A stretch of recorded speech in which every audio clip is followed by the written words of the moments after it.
दोस्तों, क्या आपने कभी सोचा है कि स्पेस में एक गैलेक्सी का सफर कैसे खत्म होता है? वहाँ गैलेक्सीज अरबों साल तक जिंदा रहती हैं, मगर आज हम जिस गैलेक्सी की बात कर रहे हैं वो एक बहुत ही अनोखे दौर से गुजर रही है।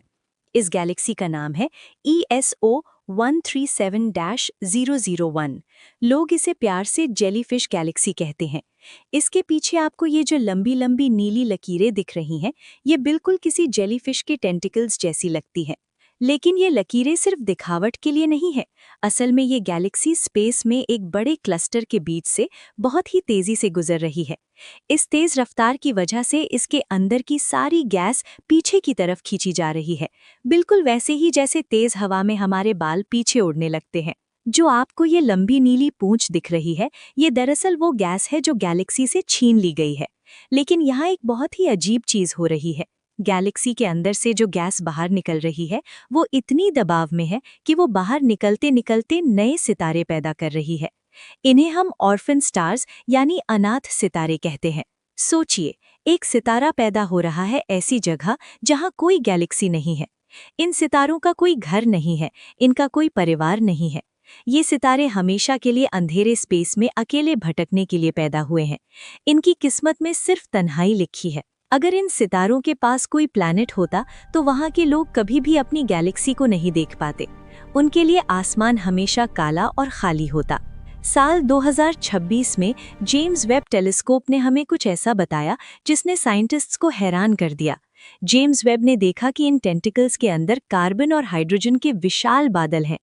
इसका मतलब ये है कि ये गैलेक्सी नए जीवन यानी लाइफ के लिए जरूरी चीजें ब्रह्मांड में फैला रही है। हमें लग रहा था कि ये सिर्फ एक मंजर है, मगर दरअसल ये एक कॉस्मिक गिफ्ट है। ESO 137-001 अपने आप को खत्म करके क्लस्टर की खाली जगह को नए सितारों और एलिमेंट से भर रही है। दोस्तों, सोचिए अगर आप रास्ते पर चल रहे हो और आपको एक ऐसी गैलेक्सी दिखे जो बिल्कुल किसी समुद्री जेलीफिश की तरह दिखती हो। सुनने में अजीब लगता है ना? मगर हमारे ब्रह्मांड में एक ऐसी ही जगह है। इसका नाम है ESO 137-001। इसे लोग प्यार से जेलीफिश गैलेक्सी कहते हैं। मगर इस गैलेक्सी की कहानी कोई खुशी की कहानी नहीं है। ये दरअसल एक ऐसी गैलेक्सी है जो खत्म हो रही है। सबसे पहले ये समझते हैं कि ये है कहाँ। ये गैलेक्सी एक बहुत बड़े इलाके में रहती है जिसे हम नॉर्मा क्लस्टर कहते हैं। इसे आप एक ऐसा शहर समझ लीजिए जहां बहुत सारी गैलेक्सीज एक साथ रहती हैं। मगर इस शहर में एक बहुत बड़ी मुसीबत है। इस शहर की हवा बहुत गर्म है, इतनी गर्म कि अगर कोई गैलेक्सी इसके बीच में से तेज रफ्तार से गुजरे तो उसकी हालत खराब हो जाती है। हमारी जेलीफिश गैलेक्सी इस शहर के बीच में बहुत तेजी से गिर रही है। इसकी रफ्तार इतनी ज्यादा है कि ये हर एक घंटे में 70 लाख किलोमीटर का रास्ता तय कर लेती है। इतनी तेज रफ्तार की वजह से इसके ऊपर एक बहुत भारी दबाव यानी प्रेशर पड़ रहा है। अब असली खेल शुरू होता है। जब ये गैलेक्सी इतनी तेजी से गिरती है तो क्लस्टर की गर्म गैस इसके अंदर की ठंडी गैस को बाहर निकाल देती है। बिल्कुल वैसे ही जैसे अगर आप बाइक पर बहुत तेजी से जा रहे हों और आपने ढीले कपड़े पहने हों तो हवा उन कपड़ों को आपके शरीर से पीछे की तरफ खींचती है। इस गैलेक्सी के साथ भी यही हो रहा है। इसके अंदर जो गैस थी जिससे नए सितारे बनते हैं वो अब इससे छीन ली गई है, और वही गैस अब इसके पीछे एक लंबी पूंछ की तरह दिखाई देती है। ये पूंछ इतनी लंबी है कि इसमें हमारी मिल्की वे जैसी 2-3 गैलेक्सियां समा सकती हैं। इस पूंछ में एक बहुत ही दर्दनाक मगर सुंदर चीज हो रही है। जो गैस गैलेक्सी से बाहर निकल गई है वो इतने दबाव में है कि उसके अंदर नए सितारे पैदा हो रहे हैं। इन्हें हम ऑर्फन स्टार्स यानी अनाथ सितारे कहते हैं। क्यों? क्योंकि ये अपनी माँ गैलेक्सी से दूर पैदा हुई हैं। इनका कोई घर नहीं है। ये सितारे हमेशा के लिए 2 गैलेक्सीज के बीच के खाली अंधेरे में भटकते रहेंगे। सोचिए अगर उन सितारों के पास कोई दुनिया होती तो वहाँ के लोगों को कभी पता ही नहीं चलता कि उनकी गैलेक्सी कौन सी है। वो हमेशा के लिए एक सुनसान रास्ते पर अकेले मुसाफिर बनकर रह जाएंगे। सबसे पहले एक सवाल, क्या स्पेस सच में खाली है? हमें लगता है कि 2 गैलेक्सीज के बीच कुछ नहीं होता, मगर ये सच नहीं है। हमारी जेलीफिश गैलेक्सी जहाँ रहती है उस इलाके का नाम है नॉर्मा क्लस्टर। इस क्लस्टर में बहुत सारी गर्म गैस भरी हुई है। ये गैस इतनी गर्म है कि अगर आप इसमें 1 सेकंड के लिए भी रुकें तो आप राख बन जाएंगे। अब इमेजिन कीजिए, ये गैलेक्सी इस गर्म गैस के बीच में से 70 लाख किलोमीटर प्रति घंटा की स्पीड से निकल रही है। जब ये इतनी तेज चलती है तो क्लस्टर की गैस इसके ऊपर एक दबाव यानी प्रेशर डालती है। ये बिल्कुल वैसे ही है जैसे आप बारिश में बाइक चला रहे हो। बारिश का पानी आपके चेहरे पर लगता है और आपको पीछे ढकेलता है। बस यहाँ बारिश की जगह हॉट गैस है और बाइक की जगह एक पूरी की पूरी गैलेक्सी। इस दबाव की वजह से गैलेक्सी के अंदर जो ठंडी गैस होती है, जिससे नए सितारे बनते हैं, वो बाहर निकल जाती है। ये गैस गैलेक्सी के पीछे एक लंबी पूंछ बनाती है। ये पूंछ कोई छोटी मोटी चीज नहीं है, ये 2.5 लाख लाइट ईयर्स लंबी है। अगर हम अपनी पूरी मिल्की वे गैलेक्सी को उठाकर इसमें रखें तो ऐसी 2-3 गैलेक्सियां इसमें समा जाएंगी। लोग पूछते हैं ये नीली क्यों दिखती है? क्योंकि इस पूंछ के अंदर नए गर्म और नीले सितारे पैदा हो रहे हैं। इन्हें हम ऑर्फन स्टार्स यानी अनाथ सितारे कहते हैं। ये अपनी गैलेक्सी से बाहर फेंक दिए गए हैं। इनका कोई घर नहीं है। ये हमेशा के लिए 2 गैलेक्सीज के बीच के अंधेरे में भटकते रहेंगे। अब एक बड़ा सवाल, ये गैलेक्सी इतनी तेजी से भाग क्यों रही है? इसे कौन खींच रहा है? यहाँ एंट्री होती है एक बहुत ही रहस्यमयी ताकत की, जिसे हम द ग्रेट अट्रैक्टर कहते हैं। ये स्पेस में एक ऐसी जगह है जो इतनी ताकतवर है कि हमारी मिल्की वे समेत हजारों गैलेक्सियों को अपनी तरफ चुंबक की तरह खींच रही है। जेलीफिश गैलेक्सी भी इसी खींचातानी का शिकार है। ये बेचारी बस रास्ते में आ गई और नॉर्मा क्लस्टर की गर्म गैस ने इसे निचोड़ कर रख दिया। ये देखकर दुख होता है कि एक गैलेक्सी जो कभी सितारों से भरी हुई थी, अब धीरे धीरे खाली हो रही है। साल 2026 में हमें एक नई बात पता चली। जेम्स वेब स्पेस टेलीस्कोप ने इस गैलेक्सी की टेंटिकल्स की इंटेंस हीट और बर्फ यानी कोल्ड गैस दोनों को एक साथ देखा। हमें पहले लगता था कि ये पूंछ सिर्फ निशान है, मगर वेब ने बताया कि यहाँ मैग्नेटिक फील्ड्स का एक जाल बिछा हुआ है। ये जाल इन टेंटिकल्स को बिखरने से बचाता है।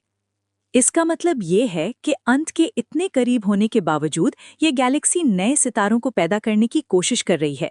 ये एक तरह का कॉस्मिक स्ट्रगल है, जिंदगी और मौत के बीच की एक लड़ाई। अब सवाल ये है कि ये हादसा हो कहाँ रहा है? ये हो रहा है नॉर्मा क्लस्टर में। इसे आप स्पेस का एक ऐसा ग्रेवयार्ड समझ सकते हैं जहाँ हजारों गैलेक्सीज कैद हैं। इस क्लस्टर के बीच में एक बहुत ही गर्म गैस भरी है। ये इतनी गर्म है कि लोहा भी पल भर में भाप बन जाए। हमारी जेलीफिश गैलेक्सी इस गर्म गैस के समुद्र में बहुत तेजी से गिर रही है। इसकी रफ्तार है 70 लाख किलोमीटर प्रति घंटा। इतनी स्पीड कि अगर आप इस पर बैठ जाएं तो आप एक पल में पूरी दुनिया का चक्कर लगा लेंगे। लेकिन रुकिए, एक चमत्कार हो रहा है। जो गैस गैलेक्सी से बाहर फेंकी गई है वो इतने दबाव में है कि उसके अंदर नए सितारे पैदा हो रहे हैं। इन्हें हम ऑर्फन स्टार्स कहते हैं। इनका जन्म एक ऐसी जगह हुआ है जहां कोई घर नहीं है। ये सितारे कभी किसी गैलेक्सी का हिस्सा नहीं बन पाएंगे। ये हमेशा के लिए 2 गैलेक्सीज के बीच में भटकते रहेंगे। सोचिए, अगर उन सितारों के पास कोई दुनिया होती तो वहाँ के लोगों को कभी पता ही नहीं चलता कि उनकी गैलेक्सी कौन सी है। वो हमेशा के लिए एक सुनसान रास्ते पर अकेले मुसाफिर बनकर रह जाएंगे।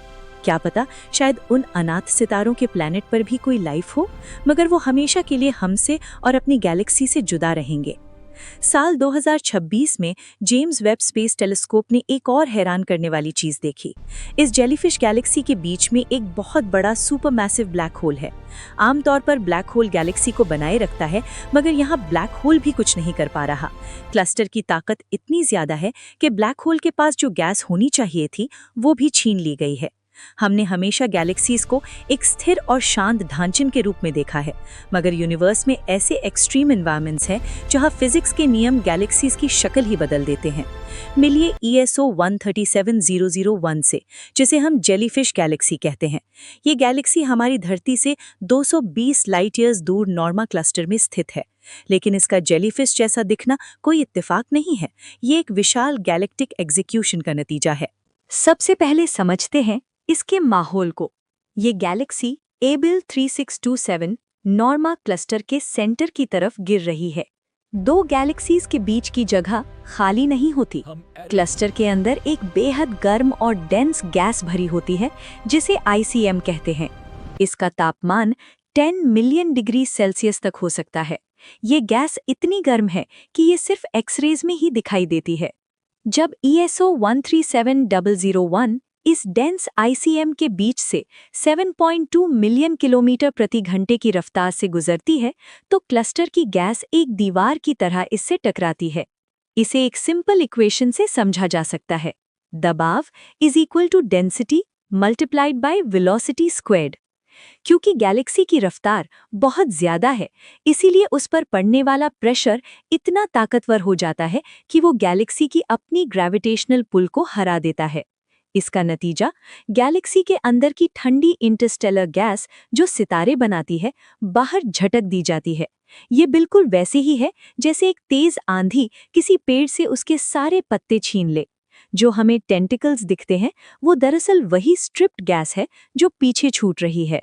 जब गैस गैलेक्सी से बाहर निकलती है, तो टर्बुलेंस और कंप्रेशन की वजह से वहां नए सितारे पैदा होने लगते हैं। इससे स्टार फॉर्मेशन रेट बढ़ जाता है। लेकिन ये सितारे ऑर्फन स्टार्स हैं, क्योंकि ये गैलेक्सी के ग्रेविटेशनल वेल से बाहर पैदा हुए हैं। ये कभी गैलेक्सी का हिस्सा नहीं बन पाएंगे। एस्ट्रोनॉमर्स ने देखा है कि इन टेंटिकल्स ने H अल्फा एमिशन यानी गर्म हाइड्रोजन गैस बहुत ज्यादा है, जो साबित करता है कि यहाँ न्यूबॉर्न स्टार्स की फैक्ट्री चल रही है। बिना गैस के गैलेक्सी नए सितारे बनाना बंद कर देती है। इससे गैलेक्सी का रंग नीले से लाल यानी यंग से ओल्ड होने लगता है। ESO 137001 धीरे धीरे एक रेड एंड डेड गैलेक्सी बन रही है। ये प्रोसेस हमें बताता है कि गैलेक्सीज कैसे मरती हैं और क्लस्टर के अंदर रहने का क्या अंजाम होता है। एक दिन ये जेलीफिश गैलेक्सी खत्म हो जाएगी, मगर इसने जो एलिमेंट्स और हेवी मेटल्स क्लस्टर के बीच में छोड़े हैं, वो अगले करोड़ों सालों तक स्पेस की केमिस्ट्री को बदलते रहेंगे। ESO 137001 सिर्फ एक खूबसूरत तस्वीर नहीं है, ये फिजिक्स के एक्सट्रीम लॉज का एक लाइव एग्जाम्पल है। ये हमें बताती है कि यूनिवर्स में चेंज ही एकमात्र सच है। क्या हमारी मिल्की वे का भी यही अंजाम होगा? शायद नहीं, क्योंकि हम एक डेंस क्लस्टर में नहीं है। मगर ESO 137001 हमें हमेशा याद दिलाती रहेगी कि मौत के दरवाजे पर खड़े होकर भी नए सितारे पैदा किए जा सकते हैं। तो दोस्तों, ये थी ESO 137001 की दास्तां। एक ऐसी गैलेक्सी जो हर पल मौत से लड़ रही है, मगर जाते जाते भी ब्रह्मांड को नए सितारों का तोहफा दे रही है। कभी कभी एक पुरानी गैलेक्सी का खत्म होना ही उन करोड़ों अनाथ सितारों की शुरुआत बनता है जो अंधेरे स्पेस में रोशनी फैलाते हैं। आज से करोड़ों साल बाद जब ये जेलीफिश गैलेक्सी पूरी तरह शांत हो जाएगी, तब भी इसकी बनाई हुई ये पूंछ और इसके बिखरे हुए सितारे इसकी गवाही देंगे। हम इंसान भी इस विशाल समुद्र में एक छोटे से जर्रे की तरह हैं, मगर हमारी कोशिश और हमारी खोज ही हमें इन सितारों से जोड़ती है। दोस्तों, उम्मीद है आपको आज की वीडियो पसंद आई होगी। अगर अच्छी लगी तो नीचे कमेंट करके जरूर बताएं कि आपको कौन सा पार्ट सबसे बेस्ट लगा। जाने से पहले वीडियो को लाइक करें, अपने दोस्तों के साथ शेयर करें और चैनल को सब्सक्राइब करना बिल्कुल ना भूलें। मिलते हैं अगली वीडियो में। धन्यवाद।